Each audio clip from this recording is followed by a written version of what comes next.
చాలా నష్టం నా పాపమా.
ఇది ఆ ఊరు ఇరిగిపోయింది. అది గడ్డ కాటి ఎంత బాగా చేయలేదు చూడ చూస్తాక ఈ మగాని పోయినాయి ఇవి.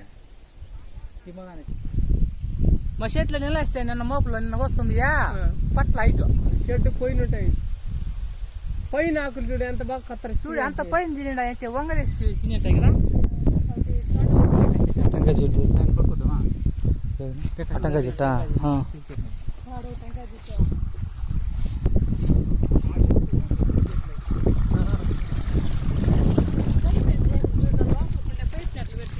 లేదా దిగబడినప్పుడు దిగబడి ఆడు కూడా దిగబడినప్పుడే పెట్టి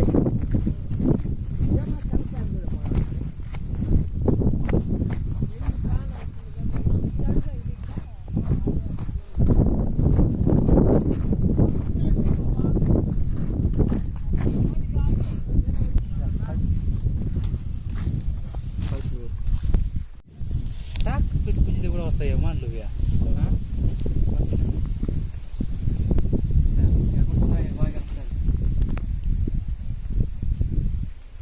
అన్ని ప్రెస్సులకి అన్ని ఛానల్ వాళ్ళకి పెట్టి. నా పేరు రమణారెడ్డి, జి రమణారెడ్డి, మాది కల్లాడు. ఎం సుబ్రహ్మణ్య రెడ్డి, దిగోమారమూరు. ఇక్కడ మా పంట పొలాలను ఏనుగులు మంగళవారం నైటు 3 గంటల సమయంలో 20 ఏనుగుల దాకా వచ్చి మా పంట పొలాలన్నీ నష్టం చేసినాయి. టెంకాయ చెట్లు ఉన్న పంట పొలాలు అన్నీ తొక్కి అంటి చెట్లను తినేసి నష్టం చేసినాయి. అందుకే ఫారెస్ట్ అధికారులు మాకు స్పందించి వాటిపై చర్య తీసుకొని మాకు ఏదన్నా ఈ నష్టపరిహారానికి కానీ అవి రానికన్నా ఏదన్నా బందోబస్తు జాగ్రత్తలు తీసుకోవాలని మేము ఫారెస్ట్ అధికారులని కోరుచున్నాము. పంట నష్టం సుమారు ఎన్ని ఎకరాలు? 10 ఎకరాలు పంట నష్టమైంది. 10 ఎకరాల పొలం దాకా ఏనుగులు పంట నష్టం చేసిన చెట్లు పైపులు వేరే డ్రిప్ పైపులు కానీ ఫ్రెష్ వాటర్లు కానీ గేట్ వాళ్ళు కానీ మొత్తం ధ్వంసం చేసినాయి, తొక్కేసినాయి.